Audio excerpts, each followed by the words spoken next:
నమస్కారం ఘంటారావానికి స్వాగతం. ముందుగా ప్రధానాంశాలు. గ్రూప్ 1లో ఎంపికైన 111 మంది డీఎస్పీలకు శిక్షణ ప్రారంభం. బాధ్యతతో ప్రజల హృదయాలను గెలవాలని డీజీపీ సూచన. బీహార్లో ప్రశాంతంగా కొనసాగుతున్న పోలింగ్. ఉదయం 11 గంటల వరకు 27.65% ఓటింగ్.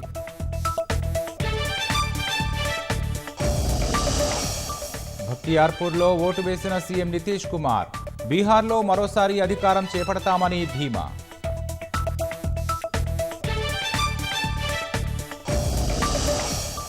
వన్డే ప్రపంచ కప్ గెలిచిన మహిళా క్రికెటర్లపై ప్రధాని ప్రశంసలు.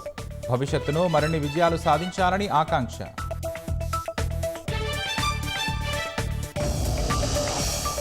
ఫిలిప్పీన్స్లో అత్యవసర పరిస్థితి ప్రకటన.